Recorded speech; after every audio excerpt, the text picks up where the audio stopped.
매번 올라오는 사연 듣기만 하다가 용기 내서 사연 한번 보내봅니다. 나이가 많아 글재주가 없어 두서가 없을 수도 있는데 내 이야기다 싶거니 생각하시고 넓은 아량으로 들어주시길. 그러면 이야기 한번 시작해 보겠습니다. 저는 58년생 개띠 격동의 시기를 헤쳐온 눈에 넣어도 아프지 않은 3명의 손주를 가지고 있는 할머니입니다.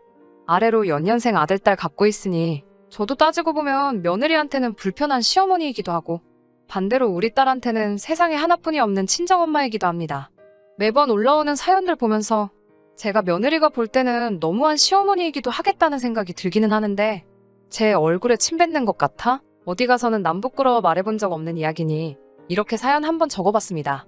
애들 아빠하고는 선봐서 만났고 사랑 없이 시작한 결혼 생활이지만 이제는 뗄래야 뗄 수 없는 강한 유대관계를 가지고 있습니다. 서로 없어서 죽고 못 사는 정도는 아니지만 죽을 때까지 함께할 사람이라는 사실 하나만큼은 확고하네요. 당시에 건설업에 종사하던 애들 아빠 덕에 당시 신도시로 개발 중이던 일산으로 삶의 터전을 옮겼습니다. 이제 와서 아들내미 딸내미는 그때 왜 분당으로 가질 않고 일산으로 갔느냐고 투정 아닌 투정을 들어야 했지만 저는 한 번도 일산에 터 잡은 것을 후회한 적이 없어요. 애들 말대로 분당에 터 잡았으면 더 넉넉한 형편이긴 하겠지만 말이죠. 지금 제가 사는 곳도 분당 못지않게 집값이 많이 올랐거든요. 2013년도에 둘째인 아들놈 장가 보낸 걸 마지막으로 이제 부모로서 해야 할 일 다 끝냈다는 생각이 들고 남은 여생 손주들이나 돌보며 즐기다 가면 되겠다는 생각이 들더군요. 아파트 하나 가지고 있는 거 애들 아빠랑 저랑 둘이서 노후자금으로 쓰고도 남을 정도로 아파트 가격도 오른 상태고 애들 커가면서 틈틈이 재테크한 돈으로 딸내미 시집도 보내고 아들 결혼할 때 집 사라고 1억 5천이나 보태줬으니 저희들 할 도리는 충분히 다 했다고 생각합니다. 아직도 며느리가 그런 건지 아들내미 머리에서 나온 건지 진실은 모르지만 아들내미 결혼할 때 이러쿵 저러쿵 사건도 많았답니다. 아들놈이 뜬금없이 지금 일산집을 팔아 자기들 신혼집하게 아파트를 해달라고 하더군요. 이미 1억 5천이나 도와주지 않았느냐고 하니 어차피 아버지도 곧 은퇴하실 거고 두 사람이 사는데 신도시에 30평대 아파트가 뭐가 필요하냐면서 저희가 지원해준 돈을 도로 가져가서 작은 연립 하나 구해서 살라고 그리고 일산집 팔아서 자기들 신혼집을 투자 가치가 있는 어디 지역에다가 해달라고 했습니다. 농담식으로 그렇게 해주면 엄마 아빠 나이 들면 모시고 살 거냐고 한마디 던졌더니 그 말에는 그건 나중에 상황 봐서라고 말만 흐리고 대답은 않더군요. 사실 그럴 생각도 없고 기대도 한 적 없지만요. 너무 완강하게 부탁해오는 판에 어떻게 해야 할지 고민하다가 먼저 시집간 딸아이한테 전화해서 이 상황을 이야기했어요. 그때도 역시 그렇게 할 생각은 없었고 상황이 이러한데 너는 어떻게 생각하느냐 물어볼 심산이었습니다. 그런데 딸내미는 대번에 불같이 화를 내면서 저한테 한마디 하더군요. 자기 결혼할 때는 3천밖에 해주질 않았으면서 동생 1억 5천 해줄 때도 불만이 있었지만 가만히 있었는데 동생한테 재산이라고 집 하나 있는 것까지 팔아서 해주려고 하는 거냐면서요. 저는 그렇게 할 거라 말한 적도 없는데 그날을 기점으로 그걸 가지고 남매가 서로 내가 더 받았네 덜 받았네 부모한테 지가 더 잘했네 못했네 하면서 싸우고 있으니 그 꼬라지가 한심하기 그지 없더군요. 아들 결혼 준비하는 와중에 두 사람을 집으로 불러 정확하게 말해줬습니다.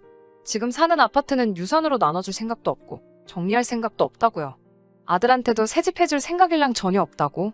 이 아파트가 뭐라고 남매가 서로 네가 잘했네 내가 잘했네 하는 꼬라지 보니 그냥 두 놈 다 꼴도 보기 싫고 그냥 노후에 집을 담보로 니들한테 손 하나 안 벌리고 주택연금이나 타먹다가 갈 거니 그렇게 알라고만 하고 말았습니다. 물론 진심은 아니었습니다. 그 말에 아들내미도 딸내미도 저에게 그게 뭐하는 짓이냐면서 자식들 잘되게 해줘야지 왜 나라에다가 집을 주냐며 방방 뛰더군요. 딸내미는 그래도 첫째라고 그날 이후로도 아무 일 없다는 듯이 평소처럼 연락도 하고 집에도 틈날 때마다 들르는데 제 집 팔아 자기 집 해줄 줄 알았던 아들놈은 결혼하고 나서 2년 동안 우리 찾아오는 건 고사하고 잘 지내시냐 안부 전화 한 통도 한 적이 없습니다. 자식 농사 잘못 지은 셈 치고 없는 자식이다 생각하고 돈 때문에 이렇게 영영 안 보고 사는갑다 싶었는데 연락 안 하고 산지 2년째 되던 애 말도 없이 며느리랑 집으로 불쑥 찾아오더군요. 며느리 배가 남산만큼 불러서는 저한테 엄마 이제 2달만 있으면 두 쌍둥이 할머니 될 거라고 너스레를 떨며 자랑처럼 이야기를 하더라고요. 처음에는 아들이 이제 아빠가 되니 부모된 심정을 이해한 거라 생각했습니다. 그래서 영영 안 볼 것 같이 연락 끊고 지내던 저한테 찾아온 거라 생각했고 그런 점이 장하기만 하고 감동스럽기 그지 없었습니다. 아이 태어나면 며느리 조리원 비용에 보태라고 삼시돈 100만 원을 꺼내서 줬어요. 아이들 태어나고 3달째 되던 날에 갑자기 그렇게 불쑥 찾아온 시커먼 본심을 이야기해오더군요.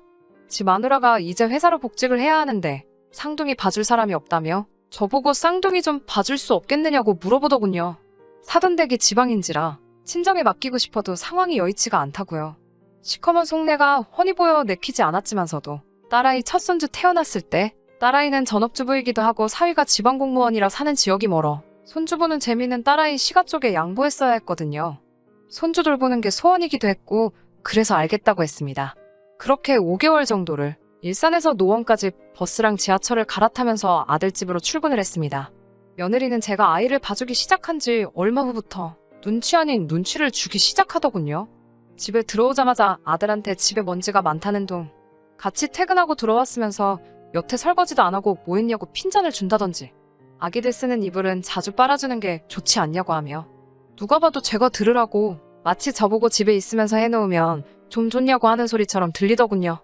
애 봐주는 것도 모자라 집안일도 거들어달라는 듯이 눈치를 주기 시작하니 제가 속이 좁은 사람일 수도 있겠지만 해주기가 싫어지더군요.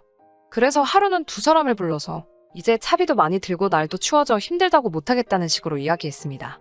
그랬더니 며느리가 대본에 이달 말에 그간 수고하셨다고 안 그래도 100만 원을 드리려고 하던 참인데 왜 갑자기 그러시느냐고 뭐라 하더군요.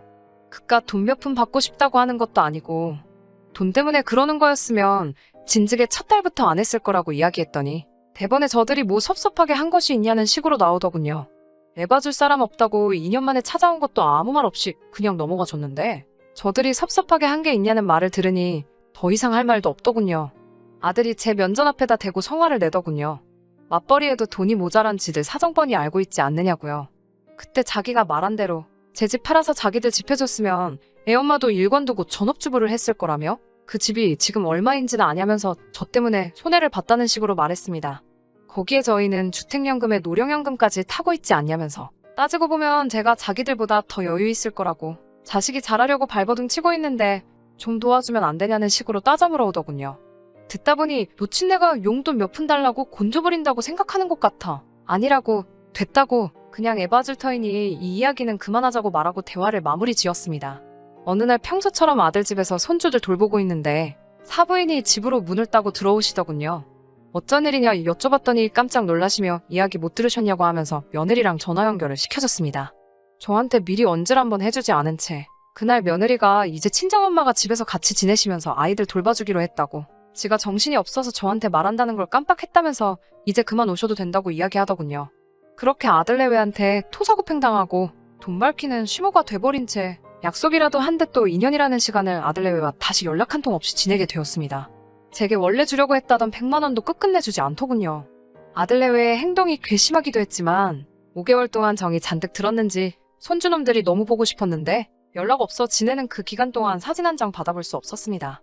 아들내외나 사부인 카카오톡에 올라오는 사진 몰래 보는 것 말고는 손주들 볼 방법도 없었어요. 답답한 마음에 딸내미가 찾아온 날에 이 이야기를 했더니 딸내미도 그 사실에 불같이 화를 내더군요. 그 자리에서 아들에게 전화를 걸어 엄마한테 그러는 게 아니라고 화를 내는데 통화 중에 이게 다 엄마가 자초한 일이라고? 오랜만에 전화해서 그런 식으로 잔소리만 할 거면 앞으로 연락하지 말라는 듯이 대답하고 그냥 전화를 끊었어요.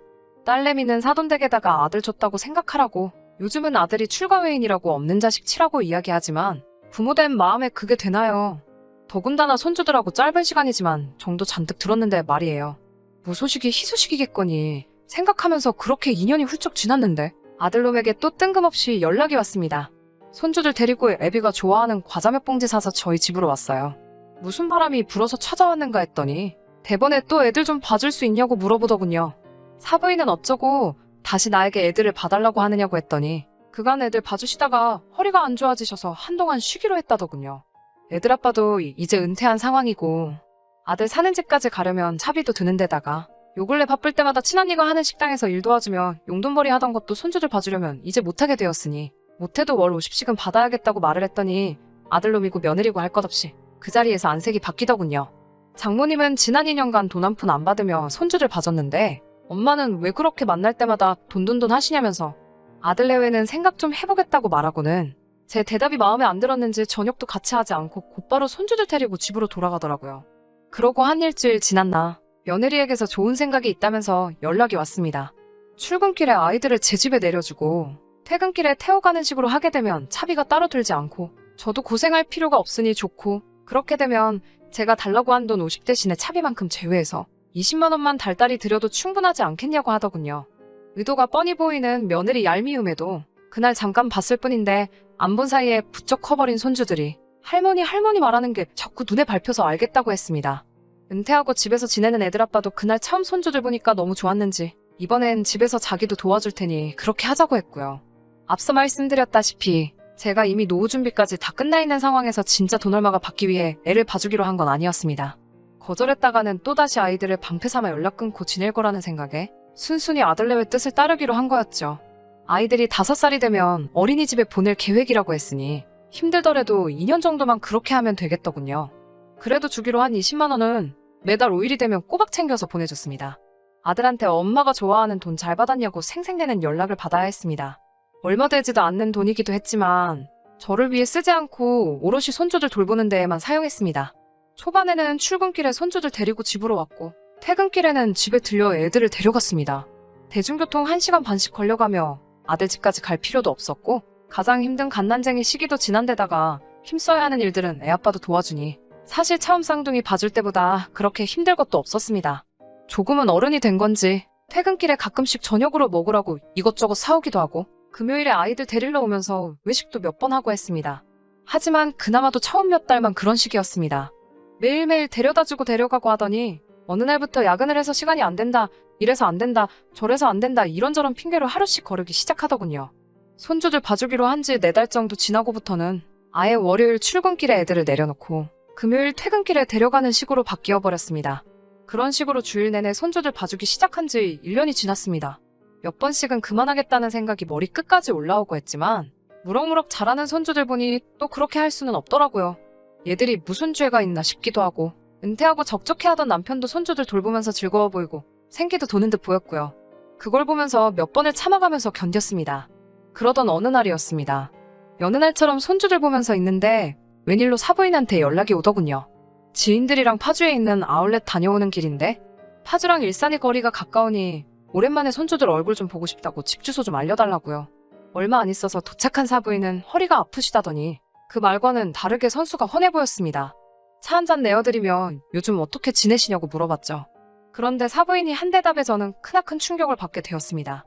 일전에 제가 손주들 처음 태어나고 5개월간 아이를 봐주다가 사부인이 아들내외 집에 상주하며 애들을 봐주기로 했을 때 달달이 애들 봐주는 걸 이유로 150만 원씩 받아왔다는 사실을 말해주더군요. 그때 달달이 받으며 모아둔 돈으로 유럽 여행을 다녀오려던 참이었는데 요즘 시국이 이렇다 보니 그냥 친구들하고 여기저기 돌아다니면서 놀러다니고 취미로 골프도 배워서 요즘 바쁘게 살고 있다고 자랑처럼 이야기하더라고요. 제가 알기론 사부인은 돈 한 푼 안 받으시고 아이들 봐주셨다고. 그 말 듣고 반성도 많이 했고 사실 지금 애들한테 20씩 받고 있는데 사부인 돈 한 푼 안 받고 애 봐주셨다는 말 떠오를 때마다 그 돈으로 순대 한 줄 사 먹기도 죄 짓는 것 같아 아이들한테만 쓰고 있다고 말을 했습니다. 대번에 사부인이 농담하지 말라는 식으로 애들 봐주면서 100만 원씩 받은 거 다 알고 있다고 불편한 심기를 숨기지 않으시더군요. 원래 사부인도 아이들 돌봐달라는 부탁에 달마다 200씩을 달라고 하셨는데 제가 100만 원을 받고 애를 봐줬다는 말에 자기도 100만 원씩 받은 거라고 하면서요. 그러다가 애들 둘을 봐주는 게 도저히 100만 원 가지고는 본전도 안 나오는 장사라고 생각해서 몇 달 뒤에 110 받던 걸 150씩 받기로 했고 애 시집 다 보내놓고 또 뒷바라지 해주는 것 같아? 그것도 하다가 힘들어서 그만둔 거라고 말하더군요. 계속 제가 하는 말이 거짓말이라는 듯이 믿지를 않으시길래 그때는 100만 원은 커녕 제 돈으로 차비내가면서 애들을 봐준 사실부터 5달치 양육비라며 준다고 했던 그 돈도 끝끝내 받지 못했다는 사실도 전부 이야기해줬습니다. 그래도 사부인에게는 참 감사한 게 그쯤 되면 사부인이 자기가 말실수했다는 걸 깨닫고 상황을 무마하려 애를 썼을 텐데 같은 자식 둔 부모된 마음으로 제 편에 서서 같이 화를 내줬습니다. 퇴근하면 집으로 오지 말고 휴가로 오라고 며느리에게 전화를 하더군요. 오는 길에 제 아들한테도 연락해서 두 사람 다 여기로 모이라고 부부를 전부 소집했습니다. 그러고는 제 손을 붙잡고 자기가 자식 교육을 똑바로 못 시킨 바람에 사돈이 고생을 하셨다면서 눈물을 뚝뚝 흘리더군요. 자기는 그 사실도 모르고 이렇게 혼자서 놀러만 다녔다면서 얼마 남지는 않았지만 양육비로 받은 돈 전부를 저한테 보내야겠다고 하는 말에 그러실 필요까지는 없다고 거절하느라 아주 혼이 났습니다. 몇 시간 지나지 않아서 며느리가 먼저 저희 집으로 도착했습니다. 시어머니와 친정엄마가 한자리에 모여있으니 보통 상황이 아니란 걸 눈치챈 듯 며느리는 아무 말도 없는 저희 두 사람 눈치를 살피더군요. 그 후 곧바로 제 아들이 뒤늦게 집으로 들어왔고 두 사람이 자리에 앉자마자 사돈은 니들이 자식 새끼이기 이전에 사람 새끼가 맞냐는 식으로 호통을 치더군요. 손주들을 방패 삼아 할머니한테 갑질을 하는 사람들은 들어본 적도 없지만 그게 다른 사람이 아니라 지 자식 새끼였다는 사실이 아주 놀랄 노짜라면서. 사돈은 며느리에게 그동안 제가 애들 방음기간을 계산해달 200씩으로 계산하고 주기로 했다가 안 준 100만 원까지 포함해서 3,100만 원을 당장 저에게 입금하라고 했습니다. 혼나는 동안에는 쩔쩔매며 아무 말도 없다가 돈을 내놓으라 이야기하니 그때 돼서야 입을 열더군요. 자기들이 그런 큰 돈이 어디 있냐고. 그렇게는 할 수 없다고요. 사돈은 대번에 할머니들이 돌아가며 4년 동안 애 봐주는 동안 사지멀쩡한 맞벌이 부부가 3천도 못 모은 게 말이나 되냐면서 니들이 진짜 사람 새끼들이 맞냐며 혀를 째째 차는데 쩔쩔매는 아들놈 보니 마음이 아프기도 했지만 제가 하고 싶은 말을 그대로 해주시는 것 같아 속이 아주 후련했습니다. 언성이 높아지는 와중에 손주들이 소란에 울기 시작하니 그때 정신이 퍼뜩 들더군요. 애들한테는 됐다고. 애초에 돈 때문에 한 것도 아니고 손주들 보면서 기쁜 날이 더 많았으니 이쯤 해도 되겠다고 했습니다. 대신 두 사람 앞에 충격적인 사실을 하나 발표해줬습니다. 사실 어차피 갈 사람인 마당에 너희한테 조금이나 물려주려고 주택연금 신청을 하지 않았는데 덕분에 이제 결심이 섰다고 너희들에게는 더 이상 10원 한 장도 주지 않을 거라고 말해줬습니다. 이 정도면 충분히 해줄 만큼 해준 거 아니냐 했더니 두 사람은 묵묵부답으로 일관하더라고요. 애들은 손주들 데리고 집으로 돌아갔고 사돈어른은 계속 죄송하다고 말하면서 다음날 점심이나 거하게 쏘겠다며 저희 집에서 자고 가겠다고 했습니다. 사돈하고는 그날 밤에 한참 더 이야기를 나눴는데 자기가 생각해봤는데 주택연금을 신청하는 것보다 이렇게 하는 게 어떻겠냐면서 제안을 하나 하더라고요. 지금 사는 집을 팔아 자기들 사는 동네로 이사를 오는 게 어떻겠냐고요. 요즘은 지방도 개발이 잘 되어서 사는데 어려움 없고 어차피 같이 늙어가는 마당에 가차이에서 상부상조하면서 잘 살아보면 어떻겠냐고 말해왔습니다. 그래서 반평생을 살아온 일산 아파트는 결국 정리를 했습니다. 사돈댁이 있는 지방으로 이사를 하면서 당연히 손주들은 더 이상 돌볼 수 없게 되었죠. 울며 겨자 먹기로 어린이집을 보내기 시작한 것 같은데 이상하게도 조금도 미안한 마음은 들지 않았습니다. 지방에 집을 구하고 남은 돈의 일부는 그래도 그나마 효녀노릇을 해왔던 딸내미한테 일부를 증여해줬습니다. 딸내미도 더 욕심 부릴 법도 한데 고맙다고 그리고 잘 생각하셨다며 이제 엄마 인생을 즐기면서 살라는 말이 어찌나 힘이 되던지 이래서 아들보다는 딸이 더 낫다는 말이 있는가 봅니다. 사돈댁과는 이웃사촌이 돼서 그 어느 때보다 즐겁게 잘 지내고 있습니다. 공기도 맑아 너무 좋고 저보다 4살 아래인 사돈과는 사이가 무척이나 가까워져서 제가 이사 온 날부터 매일같이 시간을 보내고 있어요. 저를 언니 부르면서 동네 구경도 시켜주고 골프도 가르쳐주고 자기 친구들도 소개시켜주고요. 태어나 처음으로 하는 경험들이 신나기만 합니다. 지난 추석에는 며느리를 데리고 저희 집으로 오더라고요. 여태껏 못한 효도 잔뜩 하고 저녁 8시까지 집에 들어올 생각 하지 말라고 하고는 며느리를 저희 집에 두고 갔어요. 그나마 얼마 남지 않은 돈, 자기들 손에 들어올 거라는 생각인지 군소리 없이 청소며 설거지를 하기 시작하더군요. 지저분한 거 싫어하는 남편 성격에 매일같이 정리를 하고 있어 집 정리할 게 많이 없었습니다. 집단에는 할 수 있는 소일거리들을 전부 끝내고 나니 똥마려운 강아지 마냥 눈치 보면서 눈알만 굴리고 있는 모습이 안쓰러워 보여 할 일이 많이 없으니 그냥 소파에 앉아서 텔레비전이나 보다 시간 되면 가거라라고 했습니다. 그것마저 눈치가 보이는지 허리를 쭉 세우고 각 잡고 앉아 불편하게 텔레비전 보는 모습을 보니 그동안 묶은 채증이 싹 가시는 것 같아 기분 하나만큼은 좋더라고요. 며느리 집에 가는 길에 고생했다고 이걸로 손주들 좋아하는 까까라도 사주라고 손에다가 10만 원 꼬깃꼬깃 접어서 쥐어주니 눈물을 뚝뚝 흘리며 어머님 정말 죄송해요 하면서 우는데 너무 애들을 몰아세운 건가 싶어 마음 한쪽이 아프긴 했습니다. 손주들 생각하면 아들한테도 가기 전에 뭐 하나 해주고 싶은 마음은 굴뚝 같은데 사부인은 그런 놈들 해줄 게 뭐가 있냐면서 자기도 해주려고 했던 거 그냥 남은 여생 즐기는데 전부 다 쓰고 갈 거라고 요즘 시국이 조금 정리되면 같이 꼭 세계일 주나 한번 하자고 합니다. 사부인 시원시원한 성격은 제 평생 닮을 수 없을 것 같지만 그래도 앞으로 남은 여생 즐겁게 보내보려고 합니다. 글재주가 없어 지루했을 수도 있는데 끝까지 들어주신 분들께 너무 감사드립니다.